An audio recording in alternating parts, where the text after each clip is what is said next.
name is Jenny, and I'm a wife and mom raising 2 kids.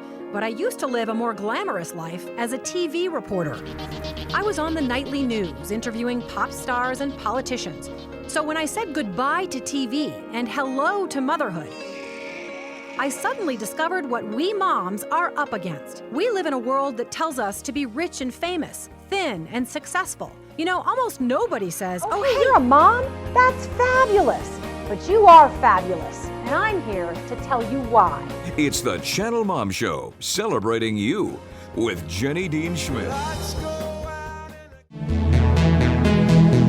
Okay, why don't we just sit back and relax and listen to what's his face? The preacher? No, not Michael. Oh, the singer. Yeah, the singer. It is a mom party, you know.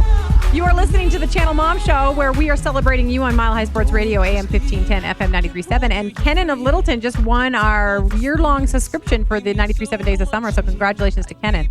I am your host, Jenny Dean Schmidt. You know, you can also watch us during the week on channelmom.com. We tape the show, throw it on there, so in case you missed something, we've had some fabulous guests in the past, so you might want to go on there.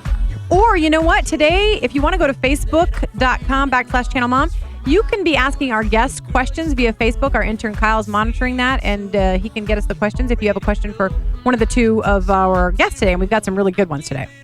So, right now, I truly believe that this next guest will inspire you, offer you a chance to escape into romance. I know most moms would like to do that. She is Gwen Ford Faulkenberry. She lives and writes in the mountains of Ozark, Arkansas, where she's a stay-at-home mom and an English professor. She also plays the piano at her church and raises goats. I love that last part. Her books include 2 devotions, A Beautiful Life and A Beautiful Day, and a novel called Love Finds You in Romeo, Colorado, which apparently there is a place. She's going to tell us about it in a second. A new novel, Love Finds You in Branson, Missouri, releases next month. So that's kind of exciting. Welcome, Gwen. Thanks so much for being with us. Thank you for having me. Oh, it's our pleasure. Okay, let's first talk about romance. How much fun is it to write romance novels in the middle of making mac and cheese and cleaning toilets?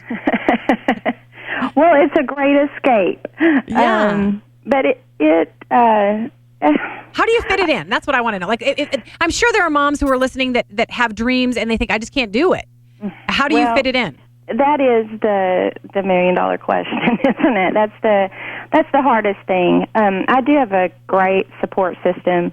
I live right smack in the middle of my mom and dad, who live on one side of me, and my brother and sister-in-law on the other side. We kind of have a little family commune there. Commune, yes, yeah. Out here on the farm in Arkansas, and they help me a lot. I wrote this little essay one time called "It Takes a Village to Write a Book," and yeah.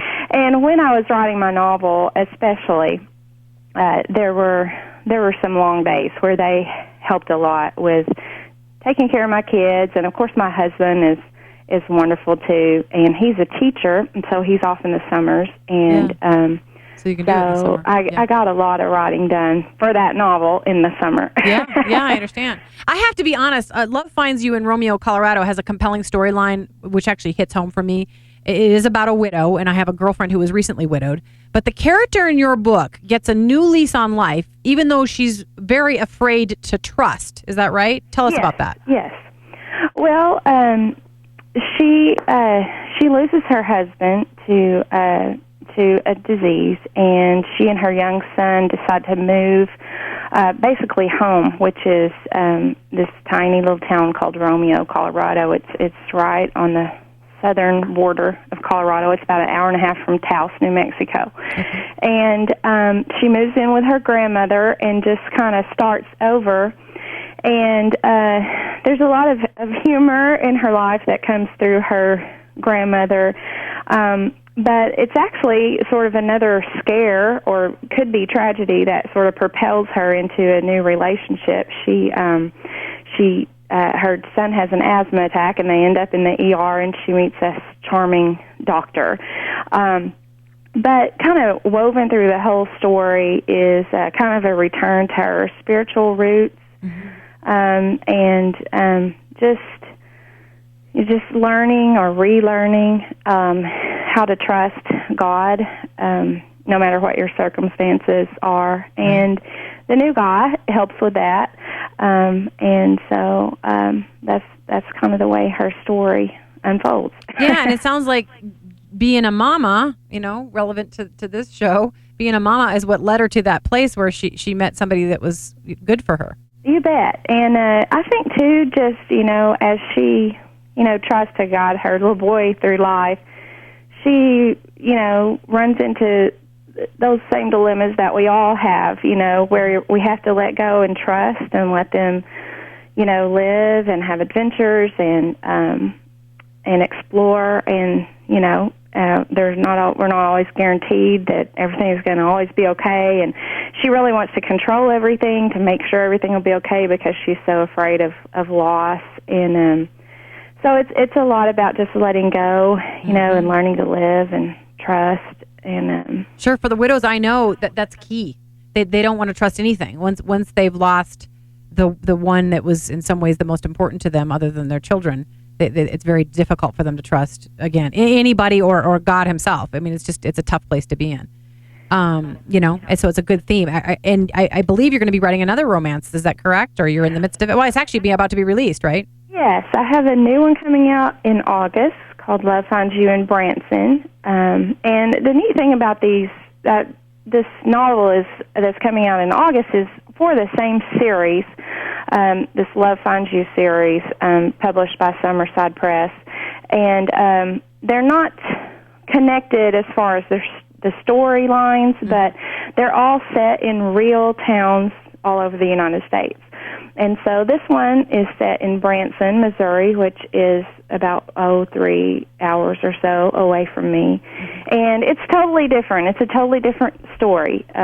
There's a young girl who is looking to get out of Missouri. She kind of has ideas about being on Broadway and just having this big city life. And she ends up getting a part in The Shepherd of the Hills, which is a play, kind of a famous play in Branson, but it's not really her idea of arriving. Right, the big time, right? And so it's kind of it's a coming home story. It's just she learns some valuable lessons about where home is and what it means and what's really important in life. And the way she does this is she finds her grandmother's diary and begins to translate it from German. And there's kind of a dual plot going on because her grandmother's story sort of parallels hers. And it's really... You keep bringing the grandmothers into these things. You also write inspirational books for moms in the form of devotionals, and you've written A Beautiful Life and A Beautiful Day, and I know you have another one coming out. And what I love about the way that you approach these devotionals and a way to inspire people is basically that you use your motherhood to do so. And you and I have spoken, and you have some neat stories that you weave into the devotionals, drawing moms closer to God and closer to what really matters and closer to Scripture. But you do have a couple stories that you've worked into these books that I think would be inspiring to our listeners. So I would love if you would just tell us some anecdotes about some lessons you've learned that you were able to share on the devotionals. Well, first, the point that you made about the grandmothers is a good jumping off place for me as far as writing and life, because I've been really blessed to have some strong women in my life who mothered me, my own mother, and then her mother, my granny, who was just a really powerful influence in my life, too. And so that is significant why these grandmothers keep on coming up. But right. I really had them, some beautiful women in my life teaching me, I think, from a really young age what was important and what it meant to be beautiful, not just necessarily, what our society says, but character. And anyway, so they helped me, I think, to learn to look for those things in my own children. One of the funny stories in my devotion, A Beautiful Day, is about my daughter Adelaide. She's 4. Love that. And we had gone on a vacation to the beach, and I had these this idea. I wanted to collect these beautiful shells and put them in these apothecary jars. And kind of like I'd seen in a magazine. And so we were going up and down the beach picking out shells, and she kept on picking up these ugly ones that were like broken or, had barnacles on them, and she would put them in the bucket, and I would try to sneak them out. And finally she stopped me and said, "Why are you taking my shells out?" And so I sat down, and I was trying to explain to her, well, these are pretty. See mine? See the ones I'm picking up? I was trying to teach her how to pick up the ones that were perfect. And then look at these. These are broken. And she just looked at me like I was an alien or something. She just totally wasn't buying it. She just said, she said, "These pretty."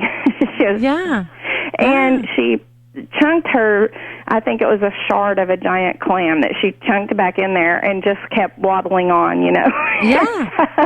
And so I just gave into it, and when we got back to the house, we dumped them out, and sure enough, her broken, ugly, so-called ugly pieces mixed in with an occasional perfect one, that I had found, were just it just made this beautiful mosaic of just God's creation. It was beautiful, and it was so much prettier and more real than what I had in mind. And so now they sit in the apothecary jars in my living room, and they remind me that God's idea of beauty is different than ours, but if we will just embrace it, give into it, it really turns out so much more beautiful than anything we can sort of control or, Sure. And, one thing I get from that story, and I hope I'm not taking too much license here, but is that broken people are sometimes the most beautiful people I've ever met. Because they get it. Yeah. They get what matters. And those broken shells, to me, are a great metaphor for broken people, because some of the most fascinating, wonderful, loving, godly people that I've met have been the broken ones. That, especially as moms, I think sometimes we can, have all these perfect plans and ideas, and sometimes our days, take on some ugly characteristics or some broken, things. But really, when they're put all together in a string, or in a mosaic, it's sometimes those broken things that actually produce the most beauty in our lives. Oh, so true. So true. And gosh, you wish you could tell somebody in the midst of the brokenness, but it does turn out beautifully after some time, usually. Well, and if you can, if you can hide that story or hide that concept in your heart, then when the brokenness comes along, it gives you something to cling to, this hope. This will be something, it will turn out okay. This will be okay. This will be something God uses to make my life beautiful. Right. Yep. We've only got about a minute left. You want to just have a last word for moms, and then maybe tell them how they can get a hold of you if they're interested in getting some of your books? Well, really, I'd just like to encourage moms. I know that the job is hard, but it's the best thing I think we can do with our time. And I work as an English professor, and I've had the opportunity to write some books, but definitely there's nothing else, that even comes close to the work I'm doing with my kids and the fun I'm having. That's right. So, they force you to have fun, even if you don't feel like it. A Facebook page, Gwen Ford Faulkenberry, and I have an email. Okay. Drop me an email at gfaulkenberry@hotmail.com. I'd love to hear anyone's story. Yeah, I would love it. And then they can also find out how to get your books that way, too. Yeah, they're on Amazon and barnesandnoble.com and a lot of stores, although I'll say a store and then someone will go and not get it. They're at some Walmarts, some Targets, and they're at lots of Lifeway Christian stores. Well, great. Well, congratulations to you, and thanks so much for being with us today, Gwen. Yeah, thanks for having me. Okay. Bye-bye. Bye-bye. All right, if you're tired of even hearing the word diet, then we've got good news for you. Finally, a woman who's got some breakthrough ideas on the topic. Her book is called Fat Is Not a Four-Letter Word, and it comes with a plan to help moms shift their mindset around food and what it really means to be healthy. We're going to ask her all about it. Julie Hammerstein up next.